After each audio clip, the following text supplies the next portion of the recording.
그때의 여호수아가 이스라엘의 하나님 여호와를 위하여 에발산에 한 제단을 쌓았으니 이는 여호와의 종 모세가 이스라엘 자손에게 명령한 것과 모세의 율법책에 기록된 대로 쇠 연장으로 다듬지 아니한 새 돌로 만든 제단이라. 무리가 여호와께 번제물과 화목제물을 그 위에 드렸으며 여호수아가 거기서 모세가 기록한 율법을 이스라엘 자손의 목전에서 그 돌에 기록하며 온 이스라엘과 그 장로들과 관리들과 재판장들과 본토인뿐 아니라 이방인까지 여호와의 언약궤를 맨 레위 사람 제사장들 앞에서 궤의 좌우에 서되 절반은 그리심산 앞에 절반은 에발산 앞에 섰으니 이는 전에 여호와의 종 모세가 이스라엘 백성에게 축복하라고 명령한 대로 함이라. 그 후에 여호수아가 율법책에 기록된 모든 것대로 축복과 저주하는 율법의 모든 말씀을 낭독하였으니 모세가 명령한 것은 여호수아가 이스라엘 온 회중과 여자들과 아이와 그들 중에 동행하는 거류민들 앞에서 낭독하지 아니한 말이 하나도 없었더라. 할렐루야, 할렐루야. 우리 신실하신 주님의 이름을 찬양합니다. 우리 아침마다 새로운 성실하신 주님의 사랑을 높여 찬송합니다. 우리 함께 우리 하나님 앞에 감사와 찬양과 영광의 큰 박수 올려드리겠습니다. 아름다우신 주님, 찬양받기 합당하신 주님, 거룩히 하신 주님의 이름을 찬양합니다. 할렐루야, 아멘. 여러분, 하나님의 또 귀한 은혜와 섭리 가운데 우리 한 몸이로 우리 포드의 성도들 한번 바라보시면서요, 또 글로벌 포드 식구들로 영상으로 이 시간 함께 참여하고 있는데 우리 식구들을 향해서도 우리 한번 따뜻한 미소, 아름다운 미소와 축복의 박수를 서로에게 한번 나누도록 하겠습니다. 하나님의 놀라운 은혜가 여러분 모두에게 있게 되기를 주님의 이름으로 축복합니다. 사랑 여러분, 성령 충만하십시오. 말씀 충만하십시오. 이 시간 우리 함께 영적인 심호흡을 할 텐데요. 우리의 생명을 유지하기 위해서는 생명의 선순환을 일으키는 호흡이 기본입니다.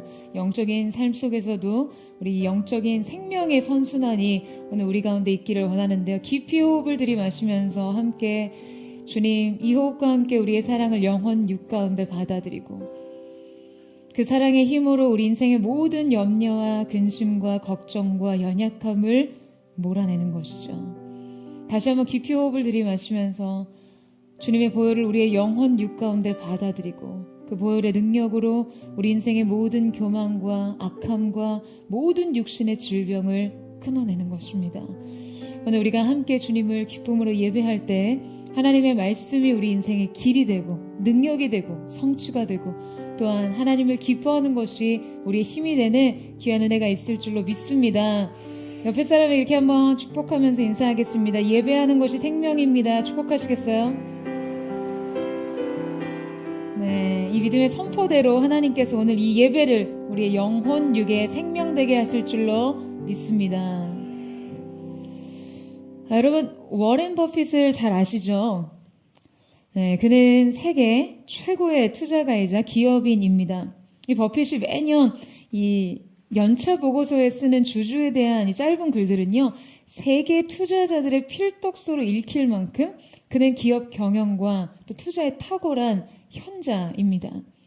2019년도 이 경매에서요, 이 워렌 버핏과의 3시간 점심 식사가 여러분 얼마에 낙찰됐는지 아세요?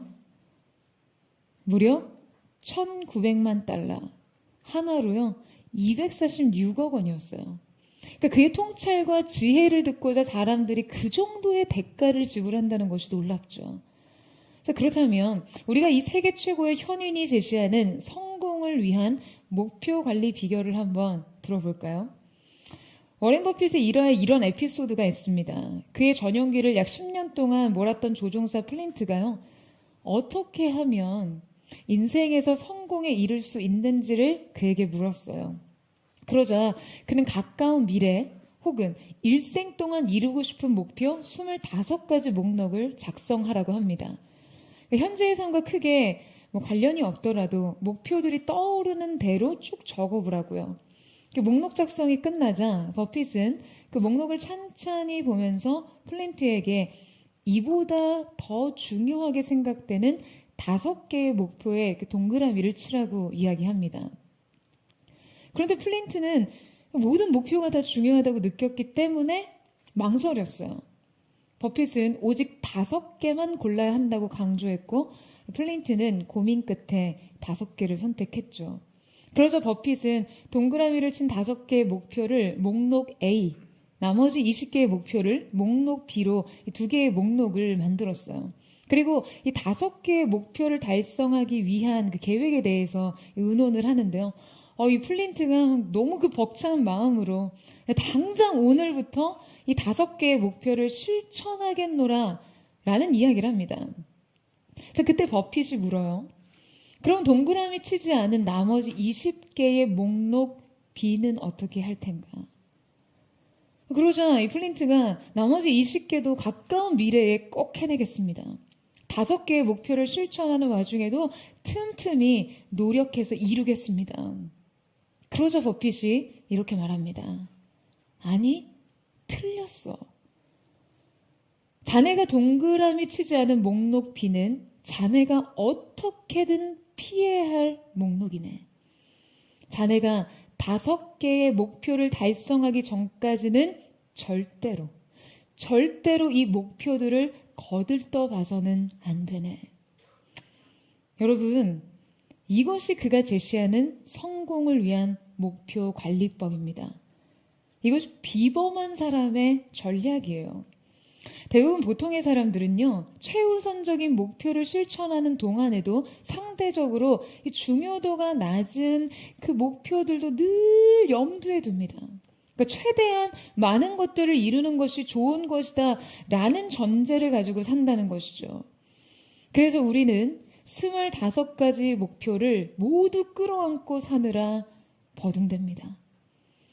그리고 어느 순간 깨닫게 돼요. 우리 인생이 그 어느 것에도 확실한 성취를 이루지 못했다는 사실을요. 워렌 버핏은 이 20가지 목표에 여전히 집착하는 것 때문에 당신이 내가 될 수 없었다라고 말합니다. 그는 인생에 우선된 5가지 목표를 이루기까지 이 목표 달성에 있어서 가장 큰 장애물은 다름 아닌 나머지 20개의 목표라는 것이에요. 그래서 우선순위의 목표를 위해 차선의 목표를 과감히 잊으라고 말합니다. 여러분, 여러분의 인생에서도 이 목록이 정리되어 있어야 합니다. 여러분 인생에도 이 우선순위 목록을 작성해 보세요. 그리고 그중 우선된 것을 위해서 차선의 목표를 과감히 내려놓으세요. 우리에게는 우리 인생의 우선순위에 집중하기 위한 여러분 용기와 의지가 필요합니다.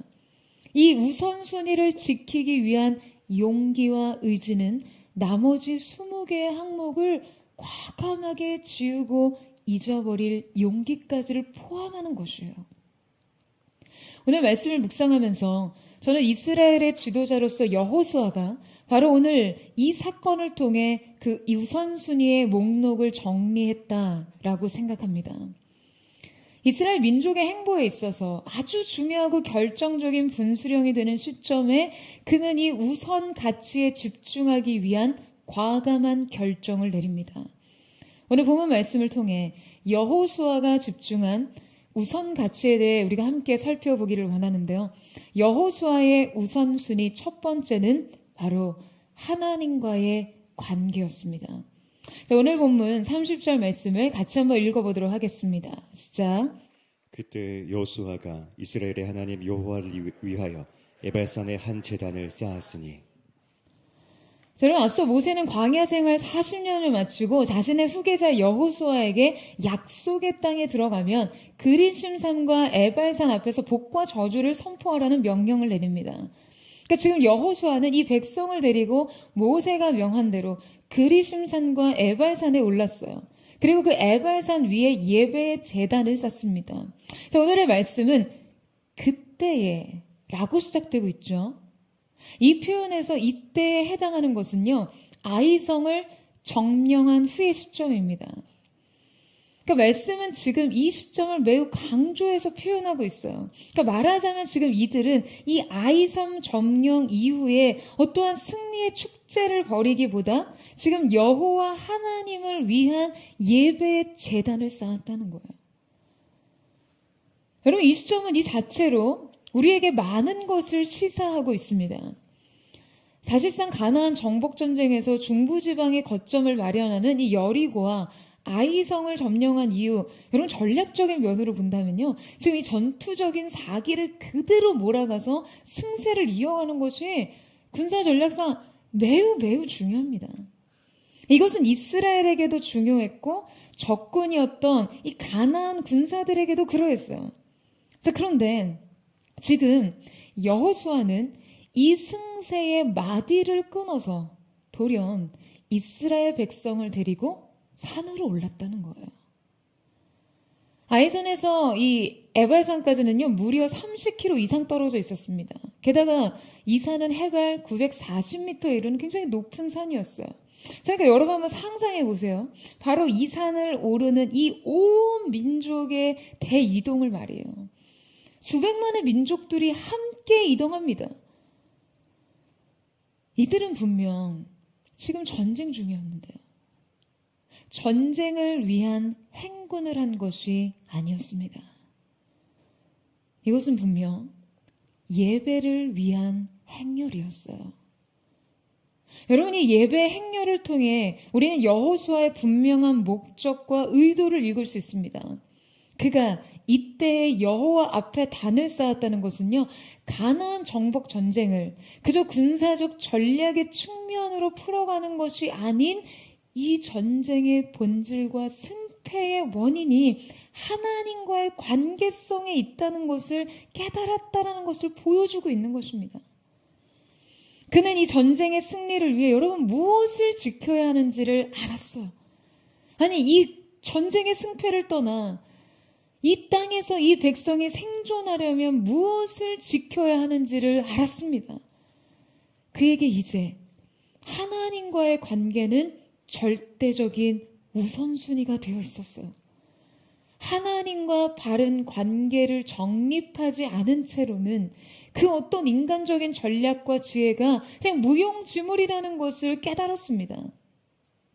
순종과 순결이 전제되어 있지 않으면 이 전쟁은 패배로 끝날 것을 알았어요. 그래서 그는 군사 전략과 승세를 떠나 성공을 향한 계획과 시간표를 떠나 이 전쟁에 과감한 하프타임을 선언했던 것이죠. 여러분, 얼마 전에 월드컵 있었잖아요. 제가 그때 아주 인상적인 기사 하나를 접했습니다. 여러분, 이번 월드컵의 우승국이 어디였죠? 메시의 아르헨티나였죠. 그런데 이 아르헨티나와의 조별리그에서 이 우승팀을 상대로요, 너무나 놀랄만한 이변을 만들어낸 팀이 있었습니다. 바로 사우디였어요. 사우디는 강력한 우승 후보 아르헨티나를 2대1로 이제 꺾고 조별리그 1위로 올라섰는데요. 사실 사우디의 경기는 전반전에서는 그리 주목할 것이 하나도 없었습니다. 많은 사람들이 예상했듯이 그냥 우승 후보 팀이었던 아르헨티나에게 고전을 면치 못하고 1점이 뒤진 상태였어요. 그런데 대반전이 바로 이 경기 후반에서 일어납니다. 모든 축구 해설위원들은요, 사우디의 후반 경기가 최고의 경기력으로 최대 이변을 만들어낸 경기라고 엄청나게 치켜 세웠어요. 자, 여러분, 과연 전반과 후반 사이에 어떤 일이 있었던 것일까요?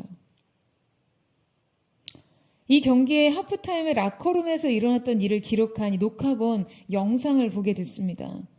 이 사우디의 에브리 르나르 감독이 팀의 경기에 임하는 정신과 태도에 관해서 아주 강도 높은 평가와 책망을 하는 그런 장면이었어요. 보신 분 아마 계실 거예요. 소리를 치고 호통을 막 치고 있었어요. 바로 이 15분의 하프타임 이후 후반전이 시작됩니다. 그런데 후반전이 시작되자마자 사우디 선수들은요, 지켜보는 모두를 놀라게 할 최대 이변을 만들어냅니다. 여러분, 분명 같은 팀, 같은 선수들이었어요. 조건은 같았어요. 하지만 경기력은 전혀 달랐습니다. 저는 이 경기를 보면서 어떤 팀이건 올바른 지도력이 행사될 때 이 팀의 기량이 동일한 조건에서 어느 정도 향상될 수 있는지를 확인했어요. 또한 동일한 조건에서도 올바른 정신력과 태도를 통해 자신이 할 수 있는 것 그 이상의 능력과 가치를 창출할 수 있다는 것 또한 알았습니다. 결과는 전혀 달랐어요.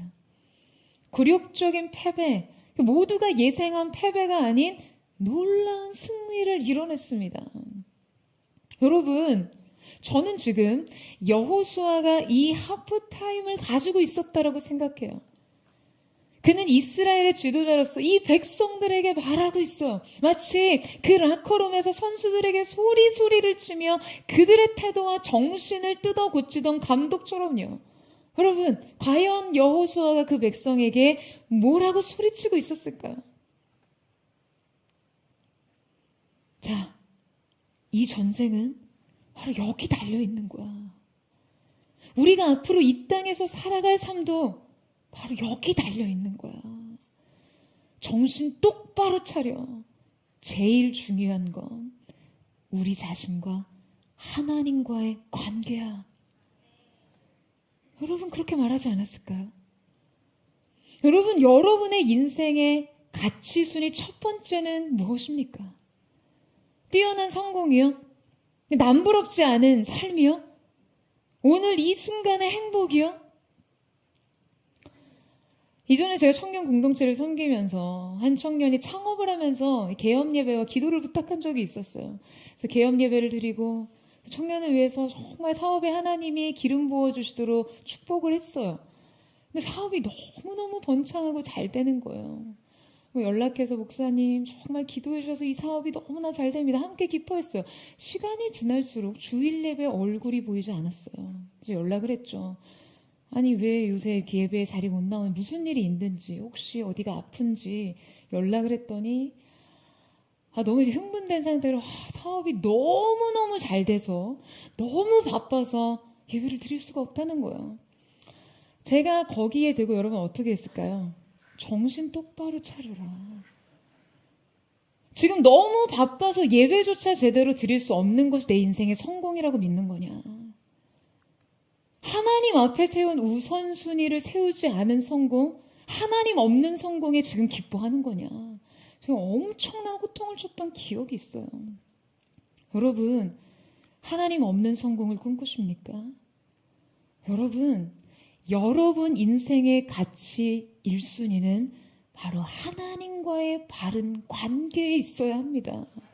아멘이세요? 워렌 버핏이 삶의 우선순위를 5가지만 남기고 그냥 모든 항목을 다 지우거나 잊어버리라고 했듯이 어쩌면 이 한 가지 우선순위만을 남기고 나머지 모두를 지워도요. 여러분 인생은 헛되지 않아요. 아니 가장 빛나는 성공을 거둘 수도 있습니다. 여러분 그렇다면 하나님과의 관계에 대한 가장 중요한 지표가 되는 것이 무엇일까요? 바로 예배죠. 하나님과의 관계를 증명하는 것은 바로 예배뿐이에요. 지금 여호수아는 예배하기 위해 멈췄습니다. 하나님 앞에서 우선 멈춤. 여호수아의 우선순위 2번째는 바로 온전한 예배였어요. 여러분 그런데 그가 어떻게 이 중대한 전략적 시기에 이러한 과감한 하프타임을 선언하며 온 백성을 데리고 예배를 드릴 수 있던 것일까요? 저는 여호수아가 이스라엘의 지도자로서 가나안 정복의 큰 사명을 완수해야 되는 책임자로서 아이성의 실패를 통해 큰 깨달음을 얻었다라고 생각합니다. 그 아이성의 실패가 그에게 영혼 깊이 계속해서 울림을 만들어냈어요. 그는 깨달았습니다. 자신에게 남아있는 죄의 속박을요. 이것은 뼈아픈 과거의 잔재들이었어요. 여호수아 7장 7절의 내용을 보면 이런 기도의 내용이 나옵니다. 우리 같이 한번 볼까요? 같이 한번 읽어보겠습니다. 시작. 이르되 스포도소이다. 주 여호와여 어찌하여 이 백성을 인도하여 요단을 건너게 하시고 우리를 아모리 사람의 손에 넘겨 멸망시키려 하셨나이까. 우리가 요단 저쪽을 만족하게 여겨 거주하였더라면 좋을 뻔하였나이다. 자, 여러분 지금 이게 누구의 기도입니까? 이거 이스라엘 백성들의 원망인가요? 아니죠. 이 기도는요, 다름 아닌 여호수아의 기도였습니다. 그러니까 이 기도를 읽어 내려가면 아마 이런 생각 한 번쯤 하셨을 거예요. 이거 어디서 많이 듣던 건데. 여러분, 이 원망은 이스라엘의 광야 생활에서 많이 듣던 말들 아닙니까? 그들이 광야에서의 허구 헛날 이런 원망을 입에 달고 살았어요. 그런데 아이성 패배 직후 여호수아가 여호와 앞에 자신의 진심을 쏟아내는데요. 그 진심에서 이 원망이 툭 튀어나온 거예요. 여러분, 이 원망은요, 생각보다 훨씬 더 깊이 이 백성의 영혼에 완전히 내재화된 의식이었습니다. 이것은 이들의 고질적인 죄의 습관이었어요. 이것은 이스라엘 역사 속에 오랜 시간 대물림된 죄의 습성이었습니다. 여러분, 이스라엘의 영적 지도자 여호수아 안에도요, 그냥 요단 동편 땅에 머물렀으면 좋았을걸. 이라는 의식이 숨겨져 있었어요. 그가 지금 동편에 머물렀으면 차라리 좋았겠다고 하던 여러분, 그 동편 땅은 어떤 땅입니까? 어디입니까? 이 요단의 동편 지역은요, 약속의 이행을 방해하는 것들이 있는 곳이었어요. 이곳은 죄의 역사성이 있는 곳입니다. 이스라엘의 민족의 뿌리라고 할 수 있는 아브라함이 하나님의 약속의 땅 가나안으로 가는 여정 중에 그가 유브라데스 강 유역을 떠나지 않고요, 그저 강의 상류로 올라가는 길을 택해요. 그리고 그 상류의 지역에 정착하는데 그곳이 바로 하란이라는 땅이었어요. 강을 건너기 직전의 땅입니다. 아브라함은 그때 아버지의 데라의 영향력 아래 있었는데 그 데라라는 아버지의 이름의 의미는요, 지연시키는 자라는 뜻이었습니다. 그는 약속의 성취를 지연시키던 사람이었어요. 그의 믿음은 우르를 떠나는 믿음이기는 했지만 하란을 넘어가지는 않는 믿음이었습니다. 딱 거기까지였어요. 이 땅에서의 정착 생활은 그들의 믿음을 여실히 보여줬어요. 갈대와 우르는 떠났지만 그 문명화된 편안한 도시 생활을 벗어나고 싶어하지 않았던 믿음. 약속을 부정할 수는 없지만, 부르심을 부정할 수는 없지만 현실 또한 무시할 수는 없다는 믿음. 하나님의 음성을 들었지만 오늘 나의 필요 또한 외면할 수 없다는 믿음. 하나님과 세상 사이의 경계지요. 약속과 현실의 모호한 안전지대. 하나님의 약속을 향한 그 약속을 향해 전부를 걸지 못하던 것. 온전한 믿음과 순종을 이행하지 못하던 것. 그런데 지금 여호수아의 본능은요, 이 땅에 기울고 있었던 거예요. 하나님의 약속의 성취보다는 그냥 적당히 살만했던 그곳에 머물고 싶다는 그 믿음은 애굽의 살만한 때를 그냥 추억하면서 약속의 이끄심을 거부하고 하나님을 원망하던 여러분 그 이스라엘 백성과 닮아 있었던 것이죠. 저는 분명 여호수아 자신의 이 본능적인 반응을 보면서 많은 생각을 했을 거라고 생각합니다. 그는 자신 안에 잔재하는 과거의 영향력을 느꼈어요. 자신 안에 깊이 자리하고 있는 죄의 쓴뿌리를 보았습니다. 약속의 이행을 미루고 적당하게 안주하기 원하는 과거의 속박을 느꼈어요. 여러분, 우리도 마찬가지입니다. 여러분 안에 잔재하는 죄의 쓴뿌리는 무엇입니까? 여러분의 마음 안에, 여러분의 마음이 기우는 요단 동편 땅은 어디예요? 하나님은 믿지만 그냥 적당히 믿고 싶은 여러분의 타협점은 어디입니까? 내 인생이 그 하나님이 요구하시는 온전한 순종이 무엇이든 그냥 어떻게든 외면하고 최대한 유보하고 살고 싶은 여러분 그 지점이요. 그 지점은 어디인가요? 사랑하는 여러분, 이제 강을 건너야 할 때입니다. 이제 순종의 예배를 드려야 할 때입니다. 여러분 아멘이세요? 사랑하는 여러분, 자신의 연약함을 깨달은 여호수아의 다음 걸음은요, 결국 예배의 행렬이었어요. 우리도 이 행렬에 동참해야만 합니다. 우리가 예배해야 하는 이유는요, 우리 안에 소망이 없음을 알기 때문이에요. 우리가 예배하는 이유는 하나님의 은혜만이 소망이 되기 때문입니다. 할렐루야. 여러분 이 사실을 믿으세요? 여러분 그는 예배하기 위해서 서둘러 산에 올랐습니다. 여러분 그 산은 어디였나요? 지금 그들이 올라선 곳은 세겜 땅 에발산이었습니다. 자, 그렇다면 이 장소는 어떤 의미가 있을까요? 이 세겜이라는 지역은요, 아주 중요한 영적인 의미가 있는 지역이었습니다. 아브라함이 요단 동편을 떠나서 이제 가나안 땅에 입성해서 가장 먼저 발로 밟은 땅이 바로 세겜 땅이었어요. 그곳에서 하나님을 위한 제단을 쌓았습니다. 아브라함과 함께 이스라엘의 대표 족장이었던 야곱 또한 하나님의 약속의 성취를 기념하여 그 땅에 가나안 땅에 돌아왔을 때 예배했던 장소가 세겜이었어요.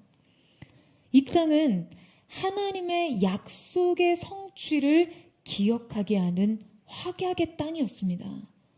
그 땅 위에 우뚝 솟은 이 에발산에서 여러분 지금 이 예배 제단을 쌓은 곳이죠. 그렇다면 여러분 이 에발산은 어떠한 장소였습니까? 여러분 이 에발산은요 의미심장하게도 저주를 선언하는 땅이었어요. 이 땅에서는 저주가 선포되도록 되어 있었습니다. 그리심산에선 축복을, 에발산에선 저주를 선포하도록 하셨어요. 이 저주의 영향력 때문인지 에발이라는 뜻은 나뭇잎이 없다는 뜻이에요. 이 산은요 초목이 거의 없는 바위산이었습니다. 이 에발산은 에발산 남쪽에 위치한 그리심산으로 인해서 언제나 이렇게 그늘이 져 있었어요. 마치 저주의 그림자가 드리워진 것처럼 그 그림자 안에서 빛의 영향력이 깊이 침투하지 못한 채 푸른 잎사귀를 보지 못한 그런 땅이었습니다. 그곳은 저주와 죽음과 곤고의 상징처럼 여겨지던 장소였어요. 여러분 이 장소의 선택이 좀 의아하지 않으세요? 아니 하나님께서 이왕 예배의 장소를 선택하신다면 축복의 선언이 있었던 선언의 장소였던 아니 그리심산에서 예배하게 하시지 왜 하필 저주의 선언지였던 에발산에서 제단을 쌓으라고 하셨을까요? 우리는 이 장소 선택에 의문이 생깁니다. 여러분 어느 누가 이 장소에 서고 싶겠어요? 이렇게 이 땅을 이렇게 밟고 서고 싶지조차 않았을 거예요. 이 땅은 근본이 죄와 사망에 묶여 있었습니다. 그런데 여러분, 이 저주의 땅 에발산을 보니 그럼 뭐가 생각나십니까? 저는 이 에발산을 곰곰이 묵상하다 보니까 떠오르는 게 있었어요. 여러분, 이 에발산과 아담의 범죄로 인해 죄와 사망에 묶인 우리와 다를 게 뭐가 있습니까? 에발산은요, 우리 인생의 상징이에요. 그런데 이 산 위에 제단이 세워집니다. 바로 이 제단 위에서 그들은 그저 곡식으로 제사하는 소제가 아닌 화목제와 번제를 드렸어요. 여러분 이 화목제와 번제는요 모두 반드시 제물의 죽음이 드려져야 하는 제사입니다. 그러니까 지금 이 에발산에 세워진 예배의 제단은요 바로 갈보리 산 위에 세워진 십자가를 예표하는 것입니다. 우리 인생에 우뚝 세워진 십자가 말이에요. 그는 보았어요. 에발산과 같은 자신을요. 자신 안에 뿌리 깊게 자리 잡은 죄의 본성을 보았습니다. 죄의 쓴뿌리를 보았어요. 죄악의 잔재들을 보았습니다. 그래서 달려간 것이죠. 이 산에서 주님을 예배하기 위해서요. 여러분, 이 걸음은 십자가로 향하는 인생과 같아요. 여호수아와 이스라엘 백성의 이 영적인 행위는 십자가 앞에 달려가 하나님과의 관계의 회복을 구하는 것과 맞닿아 있었습니다. 사랑하는 여러분, 실패를 직면할 때 여러분 우리에게는 달려갈 곳이 있어요. 여러분 아멘이세요? 에발산 같은 내 인생에 대한 근본적인 좌절을 느끼시는 분, 여러분 그런 분 계세요? 여러분 이 산에 세워진 예배의 제단을 기억하세요. 하나님께서는 이 죄의 근거지 위에 주님의 피를 뿌리십니다. 여러분 이 제사는 하나님의 구체적인 명령 가운데 이행이 되는데요. 자, 우리 31절 말씀을 같이 보시겠어요? 우리 31절 말씀을 같이 한번 읽도록 하겠습니다. 시작. 이는 여호와의 종 모세가 이스라엘 자손에게 명령한 것과 모세의 율법책에 기록된 대로 쇠의 연장으로 다듬지 아니한 새 돌로 만든 제단이라. 무리가 여호와께 번제물과 화목제물을 그 위에 드렸으며. 자, 여러분 지금 여호수아는 모세의 명령대로 아주 구체적인 예배에 관한 규례를 준행합니다. 자, 이것은 먼저 쇠 연장으로 다듬지 않는 새 돌로 만든 제단을 쌓는 거였어요. 여러분, 하나님께서는 다듬어지지 않은 자연석으로 제단을 쌓으라고 하셨어요.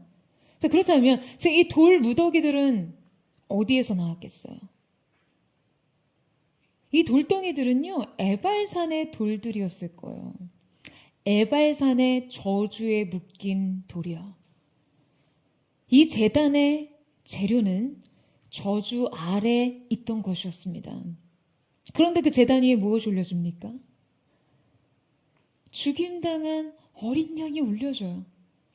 그 돌 위엔 여기저기 어린 양의 피가 흩뿌려졌을 거예요. 지금 이 제단의 돌들에게 여러분 에발산의 저주의 영향력이 있을까요? 아니요, 여러분. 이제 이 돌들은 죄와 저주의 영향력이 아닌 피의 영향력 아래 있게 됐어요. 여러분, 이 돌들은 거룩한 축복의 돌들이 되었습니다. 저주의 돌이 예배의 제단으로 쓰임받게 되었어요. 여러분, 이것이 무엇을 보여주는 것입니까? 이 역시 십자가 보혈로 대속된 우리의 인생을 보여주는 것이죠. 저주와 죄와 속박의 실패의 그림자 아래, 그 영향력 아래 있는 인생이 아니라 예수 십자가의 보혈의 영향력 아래 있는 인생. 그래서 여러분 우리의 인생이 하나님의 영광을 드러내는 일에 쓰임받는 은혜를 누리게 되는 것이에요. 사랑하는 여러분, 연약할수록 예배하세요. 실패할수록 예배하세요. 여러분 인생의 이 우선순위를 힘써 지키십시오. 이 어린 양의 피 아래에서 모든 연약함과 실패는 무력화될 줄로 믿습니다. 모든 과거의 저주스러운 죄와 저주와 사슬은 끊어져 버릴 줄로 믿습니다. 이제 더 이상 어떠한 저주의 그 영향력도 여러분에게 미칠 수 없음을 예수님의 이름으로 선포합니다. 저는 사랑하는 포드처치의 성도들의 인생 위에 예수 보혈의 능력이 피뿌려지고 그리스도의 십자가가 세워짐으로 여러분의 삶이요 축복의 삶으로 새로워지는 은혜가 있게 되기를 주님의 이름으로 축원합니다. 이제 이 예배의 규례를 좀 더 상세하게 살펴보길 원하는데요. 자, 우리 앞서 함께 읽은 본문에 드러났듯이 이 예배의 규례에는 특별히 쇠 연장을 대지 말라는 구체적인 명령이 포함되어 있었습니다. 자, 여러분 이 쇠 연장을 다듬지 말라는 것은요. 거기에 어떤 조각이나 형상이나 무늬를 넣지 말라는 것이에요. 이것은 어떠한 기교도 없는 자연석이어야 했습니다. 이 의미는 이 예배 제단 위에 그 어떠한 인간적인 공로나 의나 개입이 들어가지 않아야 한다는 그 원칙의 표현인 것이죠. 예배의 유일한 수단은 오직 은혜로만 가능한 것이라는 의미인 것입니다. 프란시스 셰퍼는 이것을 가리켜 인본주의에 대한 강력한 부정이다 라고 정의했어요. 뿐만 아니라 새 연장으로 다듬지 말라는 의미는요, 이 재단에 우상 숭배가 개입되지 못하게 하라는 것도 포함되어 있다고 봅니다. 여러분, 당시 철기 기술은 시대적으로 보편화된 기술이 아니었거든요. 그러니까 철제 기술은 철기 문명이 발달한 그 민족들에게만 있었겠죠. 그러니까 그들의 재단에는요, 제2기구를 이용해서 언제나 이 조각과 무늬와 형상들이 들어가 있었습니다. 그렇다면 이스라엘 백성들이 여호와를 위한 재단에 철로 무언가를 새기기 위해서는 이방의 기술을 이용해야 했어요. 철기의 기술을 독점한 이방 민족들에게 이 기술을 이제 빌려와야 되는 거죠. 이것은 하나님 보시기에 거룩한 방식이 아니었을 거예요. 어떤 신학자들은요, 분명 그들이 이방신의 재단에 이 제2기구를 이용해서 무늬를 만들 때 어떤 주술적인 행위를 했을 것이라고 예측하기도 합니다. 하나님께서는 거룩한 재단을 원하셨어요. 이 거룩의 기준은 두 가지였습니다. 오직 하나님의 은혜에만 전적으로 의존하며 자신의 의와 공로를 내세우지 않는 예배, 그리고 하나님 외에 그 어떠한 우상의 숭배가 개입되지 않는 예배입니다. 여러분, 우리는 하나님이 요구하시는 이 재단을 기억해야 합니다. 우리의 예배도요, 이와 같아야 돼요. 아멘이세요? 2주 전에 갑작스럽게 예배팀에 전 싱어들이 단에 서지 않고 예배 인도자 2명만 예배를 인도하던 주일이 있었죠. 아마 모두들 이게 무슨 일인가 당황하셨을 것 같아요. 회중도 당황했을 수 있고, 음악도 비고 무너지고, 예배 인도자들 너무 힘드니까 제발 이렇게까지는 하지 말아달라는 말을 토요일까지 들었습니다. 제가 사실 그 주간에 예배를 위한 회의를 하다가 이 특단의 조치를 예배팀에게 내렸거든요. 모두 내려놓자. 모두 점검하자. 다시 시작하자. 다시 세우자. 재헌신의 기간을 선포했어요. 여러분, 제가 지금 우리 예배팀이 우상화되고 공로의식에 물들어 있다는 말씀을 드리는 게 아니에요. 그래서 사역 그만두게 했다는 말이 아닙니다. 제가 이것을 문제 삼고 책망하기 위해 이런 요구를 했다고 생각하시면 큰 오해죠. 이 조치는요, 예배 인도자에게도 필요하고 팀원들에게도 필요하다고 느꼈어요. 어쩌면 회중에게도요. 여러분, 싱어 없이 이 많은 수의 회중을 이끌어가고 이 공간과 음악을 모두 채우면서 예배 인도라는 게 여러분 얼마나 힘들겠습니까? 힘들어요. 예배 인도자인 제가 누구보다 잘 알죠. 두 예배 인도자가 처음에 저를 원망도 했겠죠. 누구보다 잘 알면서. 그런데 여러분, 제가 그걸 왜 하라고 했겠어요? 너 왜 아직 된통 한번 당해봐라입니까? 싱어가 없는데 예배가 잘 되네. 지금 이게 싱어의 무가치함을 느껴보라는 거예요? 아니에요, 여러분. 아무것도 기댈 것이 없는 상태에서 예배하는 거. 안 될 것 같은 상황에서 예배하는 거. 그걸 한번 해보라는 거예요. 이 예배가 음악 위에 서 있지 않아요. 기능 위에 서 있지 않아요. 잘 갖춰진 시스템 위에 있지 않아요. 여러분, 음악도 중요하고 기능도 중요합니다. 잘 갖춰진 시스템 정비하는 거 너무나 중요해요. 음악도 기능도 철저하게 탁월하게 준비되어 있어야 합니다. 하지만 이것에 기댈 데가 없을 때도 예배가 된다는 걸 경험해 봐야 돼요. 아무것도 기댈 게 없기 때문에 더더욱 절실한 예배가 드려진다는 것을 처절하게 단위에서 느껴봐야 여러분, 이것이 돌파를 만드는 것이죠. 오직 하나님을 향한 중심만으로요. 그 마음이 모든 것을 뚫고 갈 수 있다는 것을 알아야만 합니다. 제가 그날 뒤에 서서 두 인도자를 위해서 계속해서 중보했어요. 단 아래에서 예배하는 싱어들을 위해서도 중보했어요. 배우라고요. 느끼라고요. 두 예배 인도자들에겐 좀 잔인한 경험이 될 수도 있었겠지만 독수리가 새끼를 절벽에서 확 떨어뜨려 보듯이 한번 밀어본 거예요. 날아. 날 수 있어. 날개짓해. 아무것도 기대지 않고 하나님을 향한 중심만으로요. 그곳으로 돌파하는 것입니다.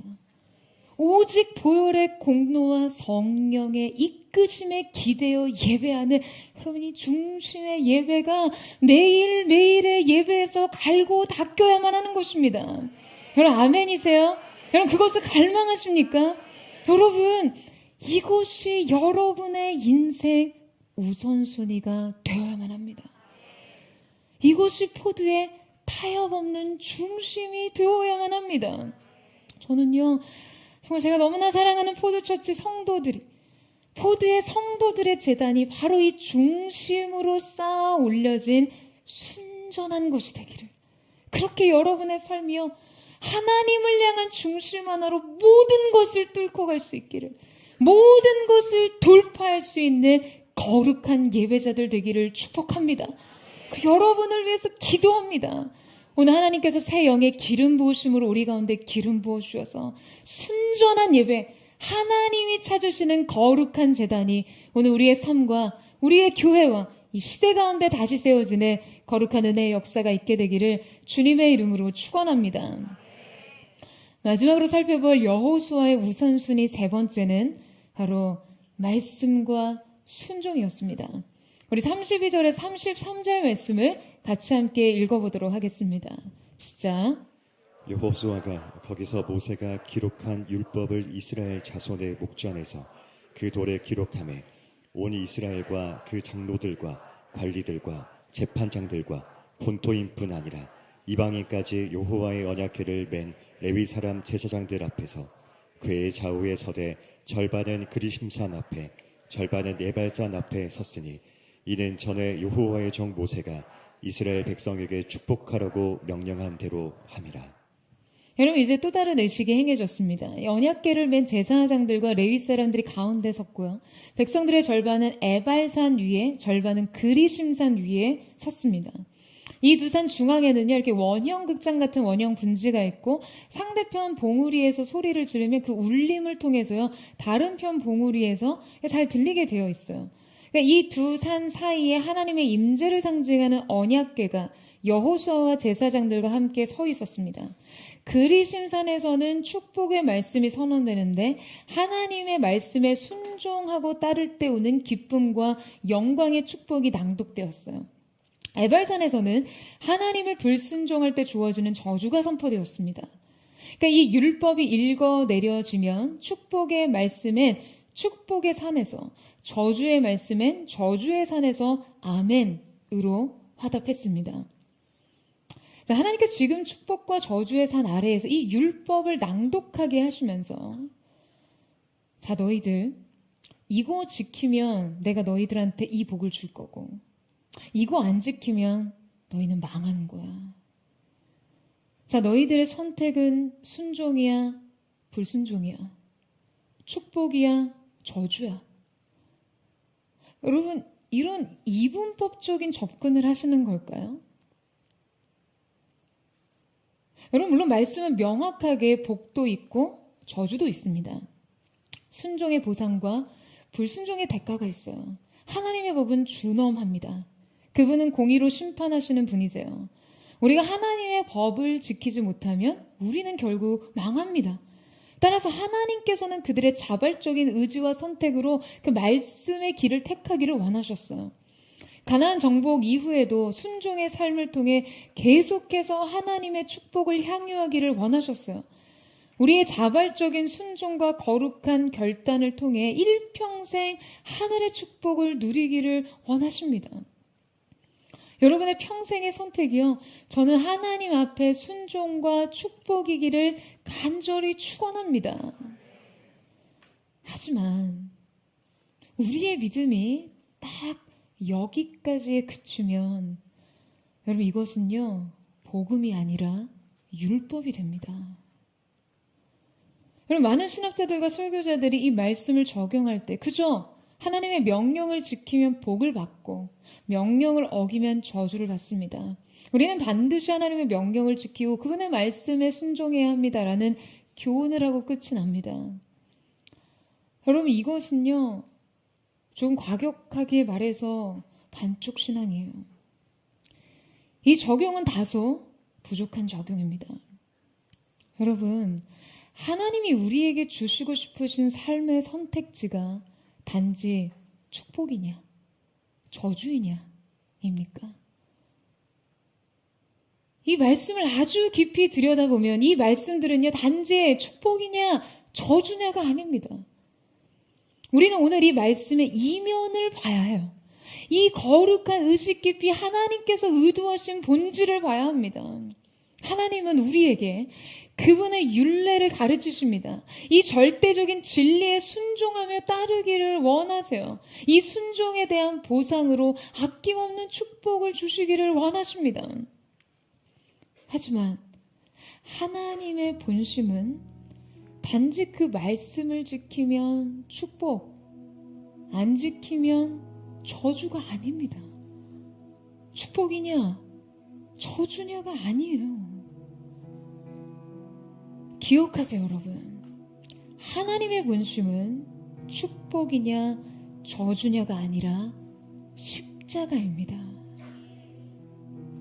하나님은 우리의 실패를 예견하셨어요. 우리의 실패를 이미 아십니다. 하나님께서는 그분의 백성이 그분의 율례를 모두 지키지 못할 것을 아십니다. 아멘! 아멘 했지만요.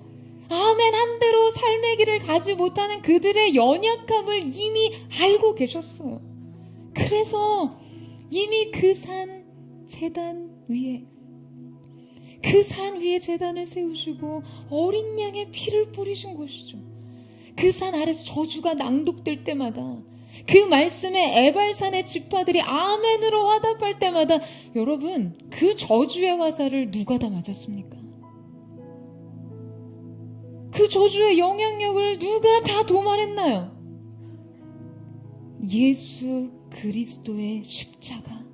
그 십자가가 모든 것을 속량했습니다. 예수 그리스도의 보혈이 모든 것을 덮었어요. 예수 그리스도의 죽음이 모든 것을 이기셨습니다. 사랑하는 여러분, 죄의 대가조차 저주조차 축복으로 바꾸고자 하시는 것이 십자가의 사랑입니다. 따라서 우리가 깊은 신앙의 길에 이를 때 우리에게 이것이 우리의 삶의 축복으로 향하냐 저주로 향하냐 이기보다 십자가로 향하냐 이것이 더 중요해지는 것이죠. 여러분 축복이냐 저주이냐가 아니라 십자가입니다. 저주는 하나님의 본심이 아니지만 여러분 축복도요 하나님의 궁극적인 목표가 될 수 없습니다. 하나님의 진정한 관심과 목적은 십자가로 거듭난 우리의 존재 그 자체입니다. 사랑하는 여러분, 이 신앙의 반쪽을 회복하세요. 율법을 넘어 복음으로 가세요. 여러분의 인생이요 십자가를 향하게 하세요. 그 십자가의 영향력이 인생의 모든 저주와 사망의 속박의 사슬을 끊어내는 그리스도 예수의 사랑의 영향력 아래서 인생을 살아가는 은혜, 그 자유와 넘치는 기쁨과 환희를 가지고 소망의 산길을 달려가는 저와 여러분 되시기를 주님의 이름으로 축원합니다. 선포되는 말씀에 아멘하는 믿음으로요 하나님의 약속이 여러분의 인생이 새길이 되는 거룩한 은혜의 새날이 열려지는 귀한 은총이 있게 되기를 주님의 이름으로 축원합니다. 오늘 우리가 뜨거운 마음으로 아멘 하지만 또다시 돌아간 인생의 초소에서 실패한 그 자리에 여러분의 실패의 승잔을 누가 받으셨나요? 그 실패의 얼룩진 흔적을 누가 닦으셨나요? 너희 죄가 주홍같이 붉을지라도 내가 흰눈같이 희게 하리라. 예수의 피의 은혜, 그 십자가의 보혈 은혜 안에서 우리의 매 순간 인생의 삶의 모든 재단 위에 새로운 삶, 새로운 생명, 새로운 자유와 능력이 부어지는 거룩한 은총의 역사가 나타나게 되기를 주님의 이름으로 축원합니다. 이제 우리 함께 찬양하며 기도하며 나아갔으면 좋겠습니다. 사랑하는 주님, 죄와 사망의 저주 아래 묶여 있었던 우리의 인생을 예수 십자가 아래에서 우리의 삶을 속량하신 주님의 은혜를 바라보며 나아갑니다. 저주스러웠던 우리의 삶이 제단 위에 돌들로 사용되어지는 주님의 영광을 드러내는 예배의 제단 되게 하신 하나님의 크신 사랑에 감사함으로 오늘 우리가 그 사랑에 감사하는 마음으로 주님 보좌 앞으로 나아가오니 주님 우리 가운데 기름 부어주시고 우리 인생 위에 당신의 십자가를 새롭게 세워 주시옵소서. 우리 그만 고백하며 주님 앞으로 나아갑니다. 주의 보좌로 나아갈 때 어떻게 나가야 할까? 나를 구원한 주의 십자가 그것을 믿으며 가네. 주의 보좌로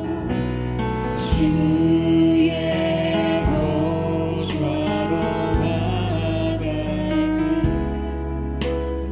여전히 부족하나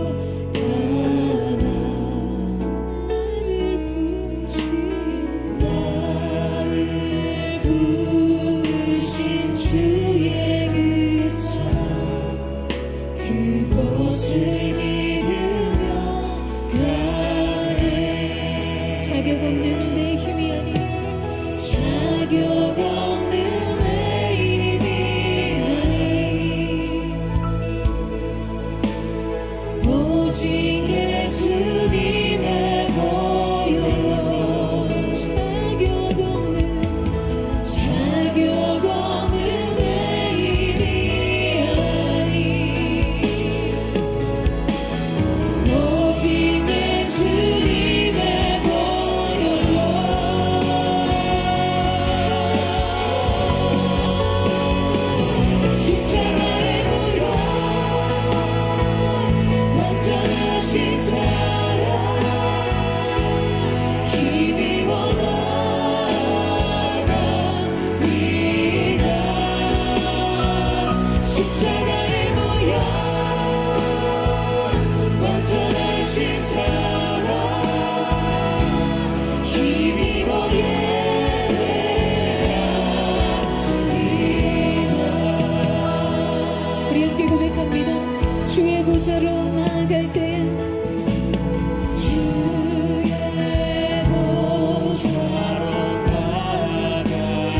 십자가에 모여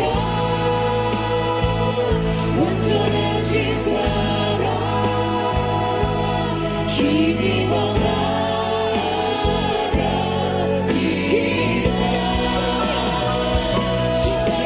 모여 완전하신 사랑 힘입어 예배 십자가에 모여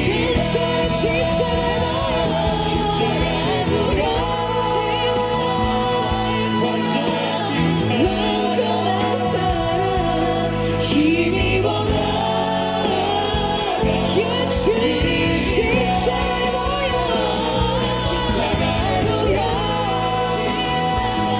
완전한 사랑 힘입어 거룩한 손을 높이 들고 주님이여 십자가에 모여 완전하신 사랑 힘입어 예수 십자가에 모여 완전하신 사랑 힘입어 예배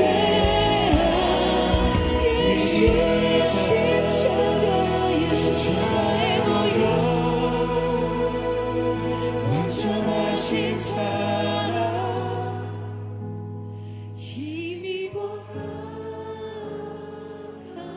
나갑니다 십자가에 모여 완전하신 사랑 힘입어 예배합니다. 사랑하는 주님, 저주가 선언된 땅, 죄와 사망의 권세 아래 묶여있던 땅, 실패의 그림자 앞에서 아무것도 생명의 싹을 틔울 수 없었던 해발산같이 그 산에서 주님, 우리 자신을 봅니다. 그러나 주님께서 오늘 이 산 위에 예배의 제단을 세우셨습니다. 갈보리 언덕에 예수 그리스도의 십자가를 우리의 인생에 세우셨습니다. 그 십자가로 말미암는 속량의 은혜, 대속의 은혜, 이 모든 죄와 사망의 권세, 저주스러운 속박의 사슬을 끊으시고 오늘 우리 가운데 생명의 능력을 주신 주님, 새로운 삶의 은혜를 주시는 주님 앞에 우리가 나아가기를 원합니다. 오직 은혜로만 설 수 있는 그곳에 우리가 인생의 모든 것을 멈추고 그 산 위에 올라 예배의 제단을 세우기를 원합니다. 예수 십자가의 영향력 안에 압도적인 생명의 영향 안으로 들어가기를 원합니다. 인생의 다른 어떤 것이 아닌 예수 그리스도의 대속의 사랑의 영향, 그 놀라우신 은혜 속량하시는 종 아래 거하기를 원하오니 주님 우리를 그 산으로 이끌어 주시옵소서. 우리 인생의 새로운 생명의 능력, 새로운 시작이 선포되게 하여 주시옵소서. 예수의 피, 예수의 사랑, 예수의 십자가가 세워진 인생으로 새롭게 나아가게 하여 주시옵소서. 우리 전심으로 주의 언어를 듣고 우리 예수의 동성으로 기도하겠습니다. 주여, 사랑하는 주님, 사랑하는 주님, 인생의 실패 승자를 마시고 인생의 저주와 죄와 어둠의 권세 속박을 떠들고 우리의 인생과 같은 그 예배산 위에서 우리가 주님 명하신 예배의 제단, 거룩한 대속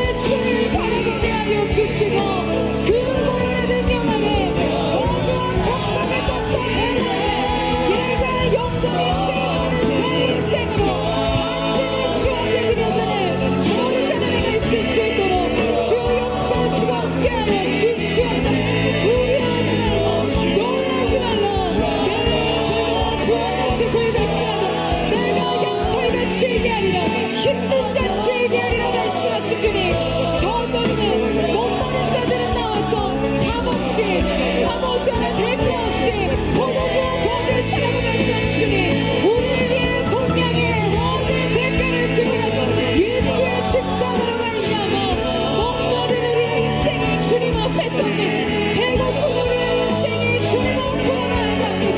길을 잃어버린 우리의 삶 다시 주님의 십자가의 사랑 앞에 서나가야 되기를 원하오니 주여 역사하여 주시옵소서. 새로운 믿음의 능력이 부어지게 하시고 예수의 십자가가 자기 인생에 세워진 것을 보며 목표하며 능력을 일어서는 거울이 빼는 새로운 시작, 하나님의 시간대가 열려지게 하여 주시옵소서. 아멘. 주와 걷는 갈보리 언덕 넘어 그어누나 주 안에 온전히 되리. 주 앞에 주 앞에 나와 제사를 드리네, 마음 열어 내 삶을 드리는 주를 봅니다. 끝없는 사랑 나 회복시키네. 이제 눈 들어 주보네, 그 능력 내 새롭게 주님의 사랑 날 만지신 우리 모든 두려움, 인생의 모든 속박의 사슬이 끊어졌음을 예수님의 이름으로 선포합니다. 속에도 주를 들고 믿음으로 주와 걷는 갈보리 언덕 넘어 그어누나 주 안에 온전히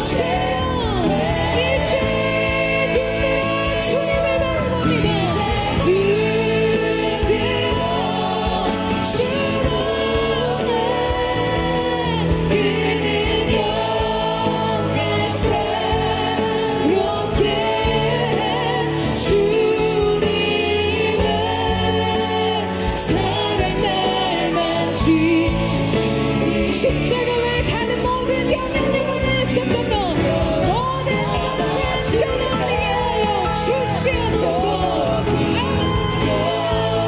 속에도 주를 들고 믿음으로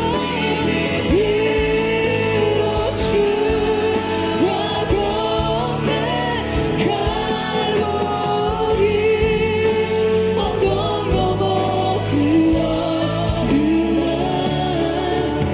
주 안에 온전히 돼.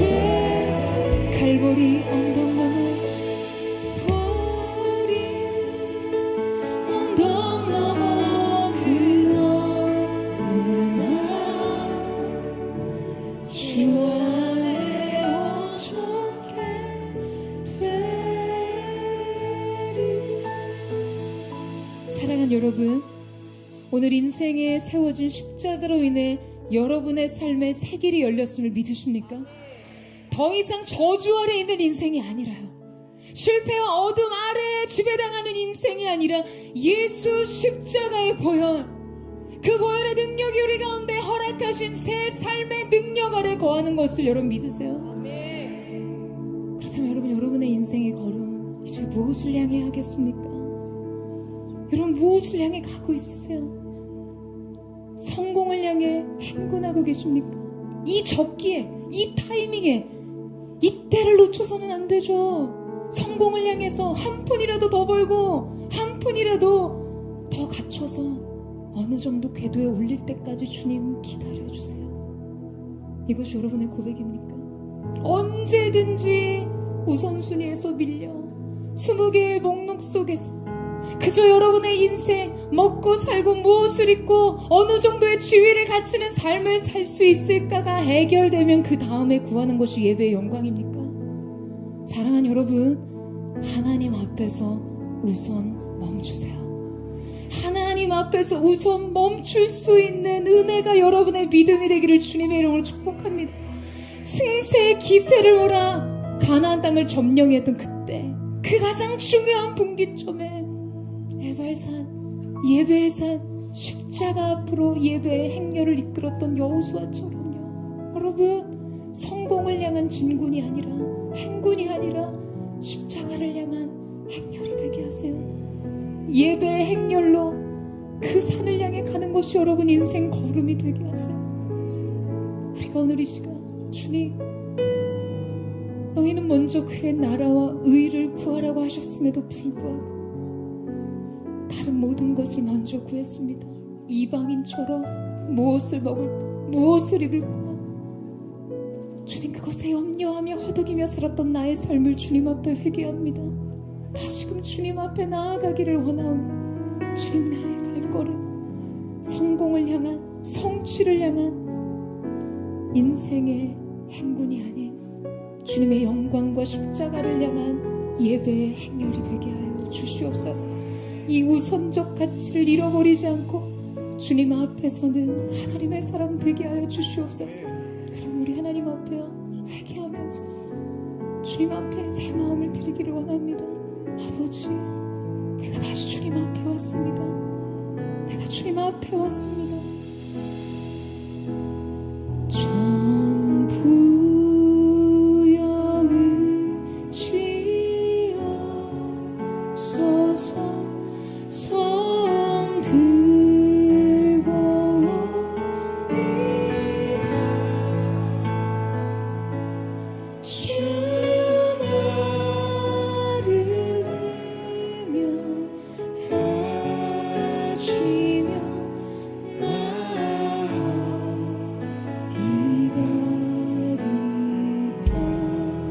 전부터 계신 주께서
저 한 번 더 도전하고 싶습니다.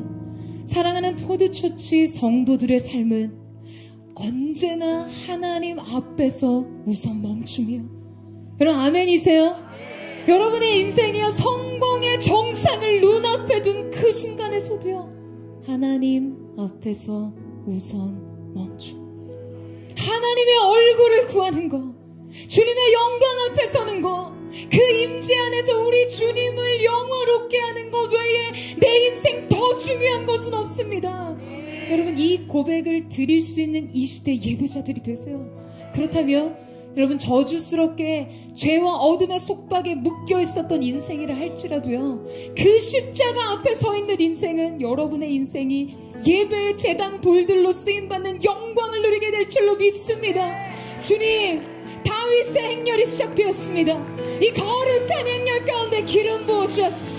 세상의 성공과 성취를 향한 행군이 아니라 하나님의 영광을 향한 예배 행렬, 이 행렬에 수많은 예배자들이 헌신하게 하여 주시옵소서. 거룩한 세대가 일어나게 하여 주시옵소서. 전심으로 하나님 사랑하는 곳에 삶의 전부로 하는 거룩한 여호수아의 세대가 일어나게 하여 주시옵소서. 전심으로 믿음을 결단하며 주여 세 번 부르짖 감사한 통성으로 기도하겠습니다. 주여, 주여, 주여. 사랑하는 주님, 오늘 이 시대 다윗의 행렬이 시작되었습니다. 여호수아의 행렬이 시작되었습니다. 성공을 눈앞에 두고서도, 성취를 눈앞에 두고, 승리를 잡고서도 언제나 하나님 앞에서 우선 멈춰 주님의 영광을 구하는 세대, 주님 예배하기를 기뻐하는 세대 되게 하여 주시옵소서. 주께 무엇을 드림으로, 주님으로부터 무엇을 얻는 것을 예수하는 인생이 아닌 주님의 사랑 앞에 우리 전생에 대해 올인하는 주님 앞에 나의 전부를 드리는 거룩한 하나님의 사람들, 여호수아의 군대 되게 하여 주시옵소서.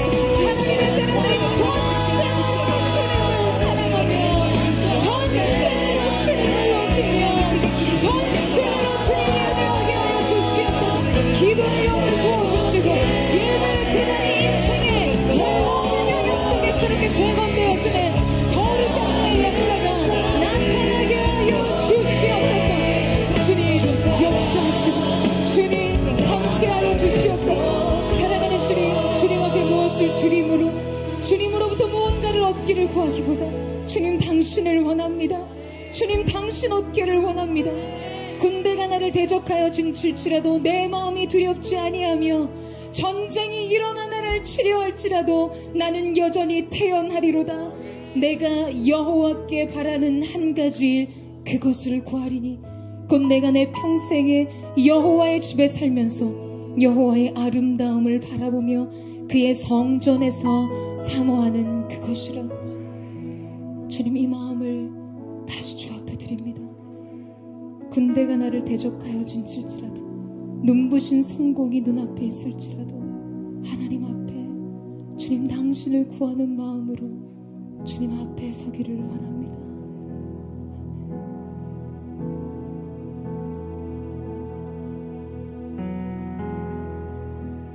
주의 장막에서 한 날이 궁정에서 첫날보다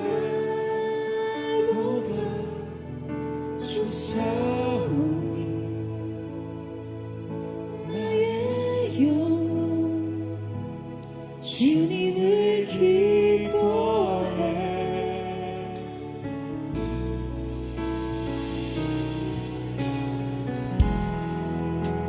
주의 성산에서 한 날이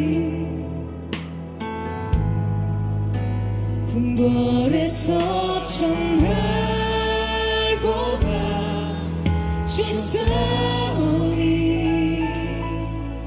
나의 영혼 주님을 기뻐해. 주의 사랑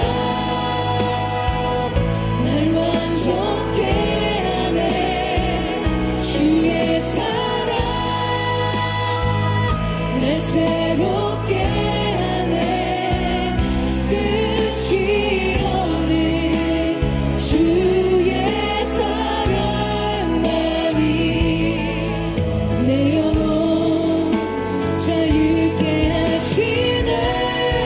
주의 사랑 날 완전케 하네. 주의 사랑 날 새롭게 하네. 주님 나의 삶을 통해 주 사랑 나타내소서. 주의 성산에서 한날이 주의 성산에서 한날이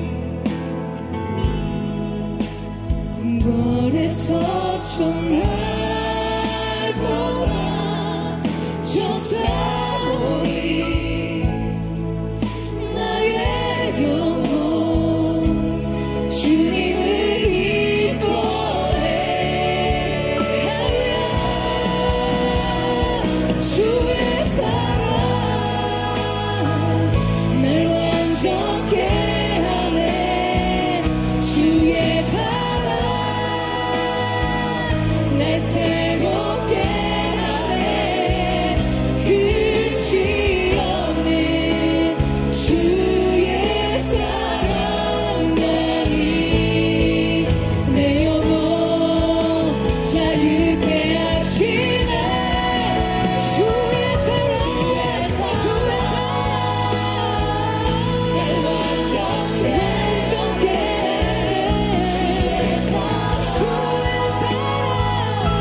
새롭게 주님 나의 삶을 통해 주 사랑 나타내소서. 주의 사랑 주의 사랑